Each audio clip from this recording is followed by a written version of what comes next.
Hi, Jules here. Welcome back to my channel.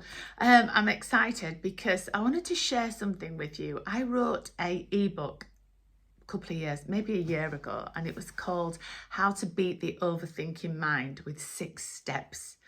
And if you want the link to the book, I'll put it in the description, but I'm launching a course on it as well. So if you wanted to sign up to that, let me know, and then together we can go through each step in more detail and work as a team together within the group. So the first part of it, I'm just going to run through and just do an overview of each bit, because there's going to be some tidbits here that you can go, oh wow, I get that now, or I can implement that now without having to wait for the course or the clicking on the link, but just to take this away with you. So everything starts with our thoughts, doesn't it? Thoughts become feelings, and then feelings become emotions, and we can have one negative thought that's going to spiral our minds out of control. It becomes then a feeling, and the feeling, if we think about it for too long, becomes an emotion. Then we can make our bodies go into stress or anxiety over one thought. Okay, so that thought might be possibly something that hasn't even happened, but you get 70,000 thoughts a day, but your mind has clung on to this particular thought. And then and as I say, then becomes an emotion, a feeling, and then an emotion. So you think 70,000 thoughts a day, there's so many things going on in our world that we can only process so much at once. So in this book, we learn how to take our thinking mind and switch that. So first of all, it's about understanding, because everything is a belief or something that's happened to us in our lives. Up until the age of 5, our subconscious mind stores all that like a computer. 95% of all our beliefs are things we've been told when we were children. We were just little sponges, and it all went into our subconscious mind. So our conscious mind chitter-chatters not constantly. And our subconscious mind stores all the beliefs and everything that we've ever learned. If somebody's ever said to you something negative and you've absorbed that as a child, you're just this little sponge thinking, oh my God, he said this negative thing to me. That's obviously true. Boom, straight into your subconscious mind, stored in there. So that can hold us all back. But everything in here can be changed. And this is what we go through in the book. So if you imagine that you've got one thing that's always played out in your mind, you can, a teacher perhaps, or somebody in authority. We believe everybody because we're little, we're young, we don't know anything. We've come to this planet with no knowledge except what we're taught. So it's important to be aware of that.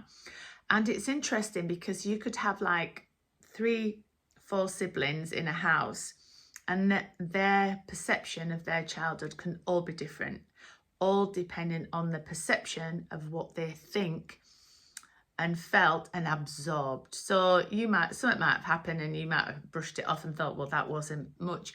But a sibling might have gone, oh my God, that was so traumatic. And she has absorbed that, and it's gone boom, straight into here and created a belief that, I don't know, whatever it could be, like all men or whatever. I don't know, but I'm just trying to make you understand how these beliefs are formed.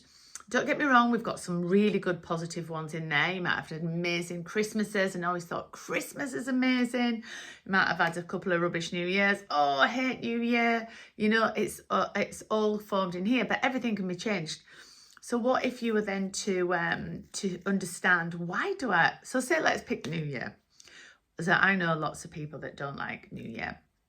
So imagine writing down on a piece of paper, I don't like New Year. Why is that stopping me from enjoying my New Year? Because of something that happened in my past. Let's analyze that. Why? So now moving forward, you can switch that. So every time you think about having a dodgy New Year, you can switch it and think, actually, I'm going to have a really good New Year. I'm going to make sure I have a good New Year. So you can go out, and every time you think of having a bad New Year, you've switched that. You've decided that you're going to have a great new year from now on. You're not going to accept this old pattern or this old belief that's held you back. And this is how you can be consciously aware of your thoughts. And in the program, when we go through it, we're going to do this collectively. And so you can work through each task and get to the bottom of things and think it could be anything. And it might be an old wives' tale or a belief. And you think, why do I believe that? Why have I let that hold me back? I mean, even down to habits and things, you think, why am I afraid of heights? You know, you think, why am I afraid of heights? And then it could be because my mum was. My mum was afraid of heights. And I didn't absorb that. So I didn't allow that to stop me from going in towers and looking down over tops of things and skyscrapers and things. But I could have had a sibling that went, oh my God, I'm terrified of heights, because my mum was. And even though I haven't got any attachment to it, nothing's happened to me. I never fell or nothing happened. It's in there. It's a program. It's in here, the subconscious mind. So we use a technique called MAP. Now, MAP is, oh my God, it's just like the most amazing technique ever. It can actually neutralize negativity that's in the body. It can neutralize the trapped emotions that are in there that we've suppressed down. Again, from childhood, again, from various things. It can understand how the body holds on to false beliefs, like being afraid of heights when you've had there's been nothing to attach it to. It's just been passed down. It's like when people are hypochondriacs. Why are you always, you're always ill, or, we all know somebody that's always complaining about their health. And that can be passed down. It's just a habit because they're so used to their parents saying particular things about their health that they've adapted that, and that's how they are for themselves. So I just find it so interesting. But it's also interesting when we can neutralize it, and we will neutralize it in the group when we do the program. So it'd be amazing if you want to join that. Just let me know. Just drop me a WhatsApp message, and I can send you the information. So then we're going to move down to like the negatives and positive beliefs that we have, how to neutralize it. We'll then go in with a MAP session, and we'll work together and do it as a group collectively.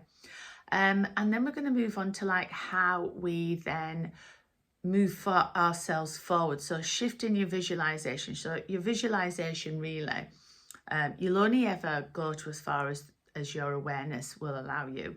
So what about if you were given some techniques and some tools to go to shift that awareness? So instead of you just looking at your goals from this angle, you stretch it right out, and you're then able to think, oh my God, I never thought about that. That's never even been in my awareness.